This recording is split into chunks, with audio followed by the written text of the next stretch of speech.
Assalamualaikum warahmatullahi wabarakatuh. Selamat pagi teman-teman. Kami dari kelompok 1 yang beranggotakan Murni Puji Utami, Nadia Putri Anggraini, Muhammad Ari Purnomo Aji, Mauli Rizka Ivi Adelia, dan Amrina Kusuma Pertiwi akan menjelaskan materi mengenai skala psikologi sebagai alat ukur. Selanjutnya mengenai materi yang akan kita bahas adalah yang pertama ada pengertian pengukuran psikologi, pengertian skala psikologi, sejarah perkembangan skala psikologi sebagai alat ukur, karakteristik skala psikologi, atribut psikologi yang dapat dijadikan sebagai objek ukur. Baik teman-teman semuanya, yang pertama saya akan menerangkan mengenai apa sih itu pengertian pengukuran psikologi. Nah, jadi apa sih itu pengukuran psikologi? Pengukuran itu sendiri adalah cabang dari ilmu statistika terapan yang memiliki tujuan untuk membangun dasar-dasar pengembangan tes yang lebih baik, sehingga dapat menghasilkan tes yang berfungsi baik secara optimal, valid, dan reliabel. Nah, sedangkan pengukuran adalah suatu prosedur pemberian angka atau kuantifikasi terhadap atribut atau variabel sepanjang suatu kontinum. Nah, jadi pengukuran psikologi merupakan pengukuran dengan objek psikologi atau psychological attributes atau psychological traits, yaitu ciri yang melandasi atau mewarnai sebuah perilaku. Ketika kita sudah mengetahui mengenai pengertian pengukuran psikologi, lalu apa sih pengertian dari skala psikologi sebagai alat ukur? Nah, jadi skala psikologi adalah alat ukur yang digunakan untuk mengungkapkan konstruk atau konsep psikologis yang menggambarkan aspek kepribadian individu, seperti tendensi agresivitas, sikap terhadap sesuatu, self-esteem, kecemasan, persepsi, dan motivasi. Baik teman-teman, selanjutnya mengenai sejarah perkembangan skala psikologi sebagai alat ukur. Jadi, bagaimana sih perkembangan sejarahnya? Nah, pada awalnya pengukuran psikologi umumnya dipengaruhi oleh ilmu fisiologi dan fisika. Oleh karena itu, tidak mengherankan jika pengukuran dalam ilmu ini mempengaruhi juga pengukuran dalam psikologi. Ada 8 kontribusi yang turut serta dalam perkembangan skala psikologi sebagai alat ukur nih teman-teman. Apa itu? Jadi 1. Kontribusi psikofisika, 2. Kontribusi Francis Galton, 3. Awal gerakan testing psikologi, 4. Bina dan tes intelijensi, 5. Testing kelompok, 6. Pengukuran potensial intelektual, 7. Tes hasil belajar, dan 8. Tes proyektif. Bagaimana sih penjelasan dari kedelapan kontribusi tersebut? Yuk simak slide berikutnya ya teman-teman. Baik, dari sejarah perkembangan skala psikologi sebagai alat ukur. Yang pertama ada kontribusi psikofisika. Psikofisik dianggap suatu ilmu pengetahuan yang mempelajari hubungan kuantitatif antara kejadian-kejadian fisik dan kejadian-kejadian psikologis.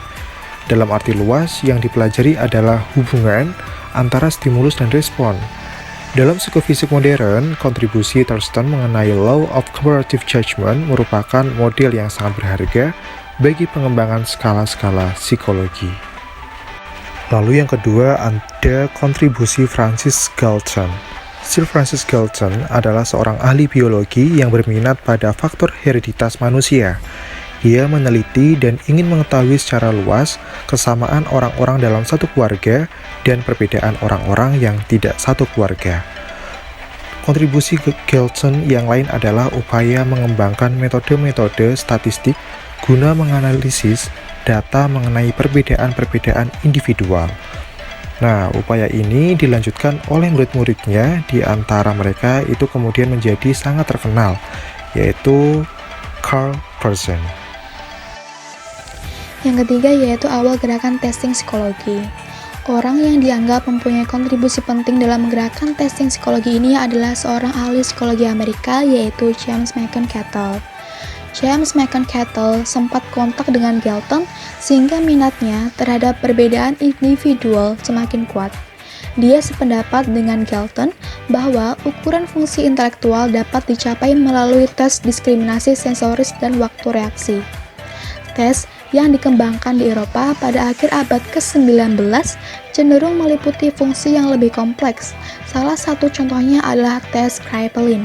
Tes Kraepelin berupa penggunaan operasi-operasi aritmatik yang sederhana dirancang untuk mengukur pengaruh latihan, ingatan, dan kerentanan terhadap kelelahan dan distraksi.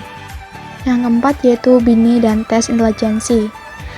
Tes yang disusun oleh Binet dan Simon pada tahun 1905 disebut menghasilkan skala Binet-Simon.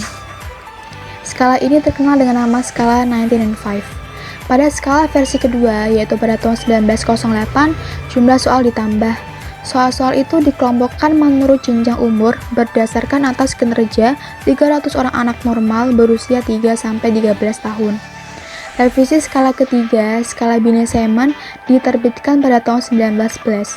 Lalu kemudian pada tahun 1912, dalam Kongres Psikologi Internasional di Jenewa, William Stern, seorang ahli psikologi Jerman, mengusulkan konsep koefisien intelijensi yaitu IQ sama dengan MA per CA atau IQ sama dengan Mental Age per Chronological Age.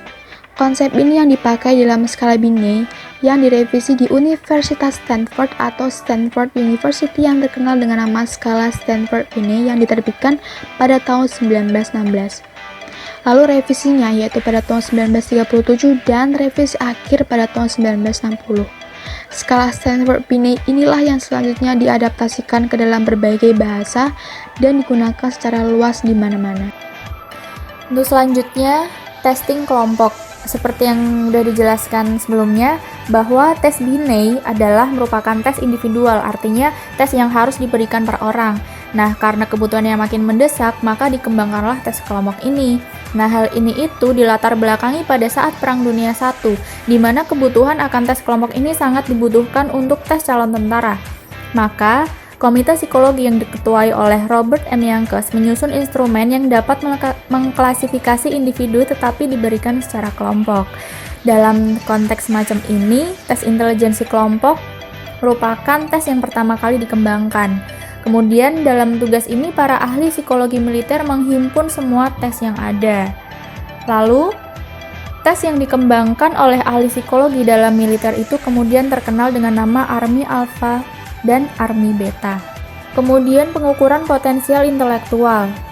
Jadi awalnya, walaupun tes intelijensi dirancang untuk fungsi-fungsi intelektual yang luas ragamnya yang berguna untuk mengestimasikan taraf intelektual umum individu, namun sebenarnya liputan tes intelijensi itu sangat terbatas. Maka dari itu, hal tersebut dikarenakan adanya desakan kebutuhan praktis dalam berbagai bidang, misalnya dalam bidang bimbingan dan konseling, dalam pemilihan program studi, dalam penempatan karyawan, dalam analisis klinis, dan lain-lain. Maka upaya pengembangan tes potensial individu khusus itu dilakukan. Lalu tes hasil belajar. Jadi pada waktu para ahli psikolog sibuk mengembangkan tes intelijensi dan tes potensial khusus, ujian-ujian tradisional di sekolah-sekolah mengalami perbaikan teknis. Terjadi pergeseran dari bentuk essay ke ujian tes objektif. Pelopor perubahan ini adalah penerbitan The Achievement Test pada tahun 1923. Dengan tes ini dapat dibuat perbandingan beberapa sekolah pada sejumlah mata pelajaran dengan menggunakan satu norma. Yang terakhir adalah tes proyektif. Pada awal abad ke-20, kelompok psikiater dan psikolog yang berlatar belakang psikologi dalam di Eropa berupaya mengembangkan instrumen yang dapat digunakan untuk mengungkapkan isi batin yang tidak disadari. Pelopor upaya ini adalah Hermann Rosa, seorang psikiater dari Swiss. Selama 10 tahun, Hermann Rosa mencobakan sejumlah besar gambar-gambar tak berstruktur untuk mengungkapkan isi batin tertekan pada pasien-pasiennya. Dari sejumlah besar gambar-gambar tersebut, akhirnya dipilih 10 gambar yang dibakukan. Dan perangkat inilah yang kemudian terkenal dengan nama tes Rosa. Baik, saya akan menjelaskan materi mengenai karakteristik skala psikologi. Menurut Azwar, skala psikologi sebagai alat ukur yang memiliki karakteristik khusus yaitu 1. Stimulus skala psikologi berupa pernyataan atau pertanyaan yang tidak langsung mengungkap atribut yang akan diukur, melainkan mengungkap indikator perilaku dari atribut yang bersangkutan. 2. Skala psikologi cenderung digunakan untuk mengukur aspek bukan kognitif, melainkan aspek afektif. 3. Respon dari responden atau subjek tidak diklasifikasikan sebagai jawaban salah atau benar. Semua jawaban dianggap benar selama sesuai keadaan yang sebenarnya, sedangkan jawaban yang berbeda diinterpretasikan dengan berbeda juga. Selanjutnya akan diteruskan oleh teman saya, Mauli Rizka Ivi Adilia. Silakan. Lanjutan dari karakteristik skala psikologi yang keempat yaitu jawaban dalam setiap item lebih bersifat proyektif, yaitu mencerminkan sikap, kecenderungan berperilaku, dan kepribadian responden. Yang terakhir, yang kelima, yaitu skala psikologis selalu berisi banyak item berkaitan dengan atribut yang akan diukur. Selanjutnya, menurut Cronbach, karakteristik skala psikologi yang sudah disebutkan tadi yang ada 5, yaitu merupakan ciri pengukuran terhadap performansi tipikal atau typical performance, yaitu performansi yang menjadi karakter tipikal seseorang dan cenderung dimunculkan secara sadar atau tidak sadar dalam bentuk respon terhadap situasi-situasi tertentu yang sedang dihadapi. Berikutnya ada atribut psikologi yang dapat dijadikan sebagai objek ukur. Atribut merupakan karakteristik yang dimiliki oleh setiap individu atau objek yang bersifat psikologis atau fisiologis. Sedangkan atribut psikologi sendiri adalah konstruk teoritik yang dikonsepkan guna mendeskripsikan dimensi psikologis yang ada di dalam setiap diri individu. Dalam melakukan identifikasi, dan jika atribut psikologis tidak diidentifikasi secara benar, maka akan terjadi kekaburan. Nah, dalam pengukuran atribut psikologi hanya dapat diukur sampai tingkat skala ordinal, kemudian skala psikologi sendiri juga dapat dinyatakan secara interval, yaitu dengan melalui proses penskalaan, tetapi tidak memiliki satuan ukur yang jelas dikarenakan tidak adanya titik nol yang absolut. Lalu berikut ini terdapat 2 jenis atau kategori atribut psikologi sebagai objek yang dapat diukur, yaitu antara lain yang pertama, atribut kognitif. Atribut kognitif ini mencakup prestasi, belajar, bakat, intelijensi, dan lain sebagainya. Kemudian yang kedua ada atribut non-kognitif yang mencakup kepribadian. Baik, semua materi telah disampaikan semua.